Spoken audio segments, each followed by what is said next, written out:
So I did always have a place to live when I was really young.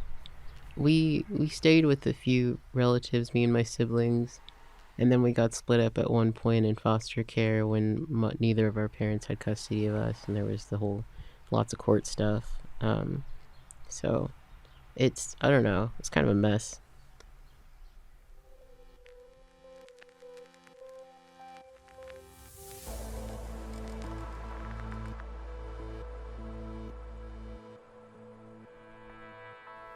I think my mom was a very scared person who did her best to take care of her kids, and rightfully so, because the world's scary.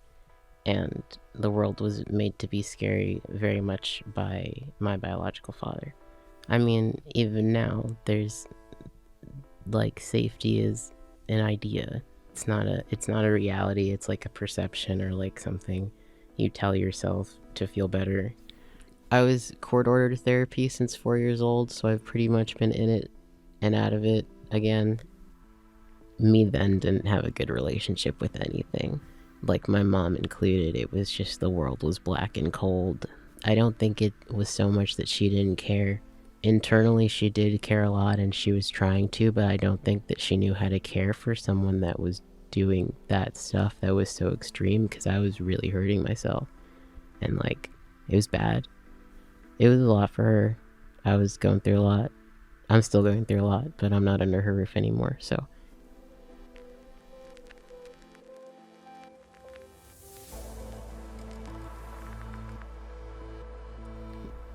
Things started off good, and I thought that my life was what I wanted, and it very quickly became something that I didn't want at all.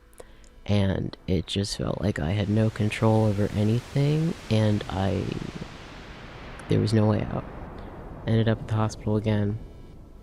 I sort of have grown to like it in there a little bit. It's pretty calm, and I don't have to worry about very much, which I think is a little bit the point, especially for people who are suicidal. The only problem is I still don't have any control over my life.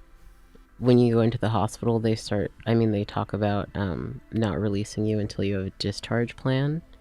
So when they make a discharge plan, part of that is figuring out where you're going to go, what you're going to do when you get out. So yes, this is my first time staying in a youth shelter like that. I think it was actually, I felt fine about it when I first got there, and then it got progressively scarier for a while, and then there were times it was kind of beautiful. There's a lot of humanity in that place and similar places. You learn to sort of make friends, which kind of ended up being the beautiful part. Similar to being in the hospital, you're sort of all collectively aware that you're at least in the view of society at a low point, and there's camaraderie in that. It makes you feel like you belong a little bit. I really wasn't waiting around to get a place through rapid rehousing. I didn't actually think that was going to happen necessarily. But yeah, that took about a year. It's very different. It's warmer. I don't have to wear 6 layers. I have a fridge. I have a lot of time to make art, so when I can get myself together enough to do that, I do make a lot of art. I've come to realize, especially lately, I don't think that I can stay alive without continuing to do that. I think I had to fall down pretty hard before I realized what even could help me get up.